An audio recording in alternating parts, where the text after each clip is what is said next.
Channel ചർച്ചയിൽ ഉന്നയിച്ചത് ബാലിശമായ കാര്യങ്ങളാണ്. അതൊന്നും ആർക്കും വിശ്വസിക്കാൻ സാധിക്കാത്തതാണ്. വിരോധമുണ്ടെങ്കിൽ അത് തുറന്ന് ചർച്ച മാത്രമേ കമ്മ്യൂണിസ്റ്റ് പാർട്ടിയെ സംബന്ധിച്ചിടത്തോളം സാധിക്കൂ. അതാണ് ചെയ്യേണ്ടത്. പക്ഷേ അങ്ങനെ ഒരു നിലപാടും അതുമായി ബന്ധപ്പെട്ടുകൊണ്ട് ഉണ്ടായിട്ടില്ല എന്നതാണ് അതേക്കുറിച്ച് സൂചിപ്പിക്കാനുള്ളത്. മറ്റെല്ലാ കാര്യം ഞാൻ ഓർക്കുന്നില്ല. നിങ്ങൾക്ക് എന്തെങ്കിലും ചോദിക്കാനുണ്ടെങ്കിൽ ചോദിക്കാം. ഇതിൽ റെസീപ്റ്റ് നഷ്ടപ്പെട്ടത് മാത്രമാണ് ഒരു പ്രശ്നമായി സെക്രട്ടറി പല തവണ പറഞ്ഞത്. മറ്റൊന്ന്, ഈ ധനരാജ് രക്തസാക്ഷി ബന്ധവുമായി ബന്ധപ്പെട്ട് അത് കൃത്യമായ ഫോറങ്ങളിൽ, ലോക്കൽ കമ്മിറ്റി ആകട്ടെ ഏരിയ കമ്മിറ്റി ആകട്ടെ, അത് പാർട്ടി ഫോറങ്ങളിൽ ആ കണക്ക് കൃത്യമായി അവതരിപ്പിച്ചു. ആ ഫോറത്തിന് അത് ബോധ്യപ്പെട്ടു എന്നാണ്. അത് പൊതുജനങ്ങളോട് മുന്നിൽ മാധ്യമങ്ങളോട് പറയില്ല എന്ന് ആവർത്തിച്ച് പറഞ്ഞു പലവട്ടം ജില്ലാ സെക്രട്ടറി. ഈ റെസീറ്റ് നഷ്ടപ്പെട്ടു എന്ന് ഇപ്പോൾ സമ്മതിക്കാൻ തയ്യാറായിട്ടുണ്ടല്ലോ.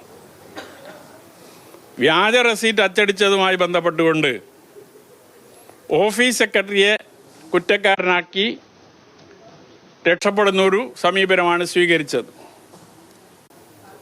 1ഉം 2ഉം ഒറിജിനൽ റെസീറ്റ് ബുക്ക് ഫണ്ട് പിരിക്കാൻ ഉപയോഗിച്ചത് TI മധുസൂദനാണ്. അതാണ് നഷ്ടപ്പെട്ടു എന്ന് പറയുന്നത്. അത് ഓഫീസ് സെക്രട്ടറിയുടെ കയ്യിൽ നിന്നാണോ TI മധുസൂദൻ്റെ കയ്യിൽ നിന്നാണോ നഷ്ടപ്പെട്ടത് എന്ന് ഇതുവരെ പറഞ്ഞിട്ടില്ല.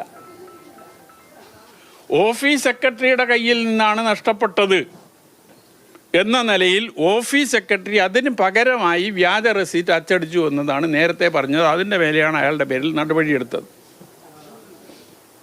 എന്നാൽ ആ നഷ്ടപ്പെട്ടു എന്ന് പറഞ്ഞ റെസീറ്റ് 2ാം നമ്പർ ബുക്ക് TI മധുസൂദനാണ് ഹാജരാക്കുന്നത്. അതിപ്പോൾ രാജേഷ് ഇന്നത്തെ വാർത്താ സമ്മേളനത്തിലും പറഞ്ഞിട്ടുണ്ട്.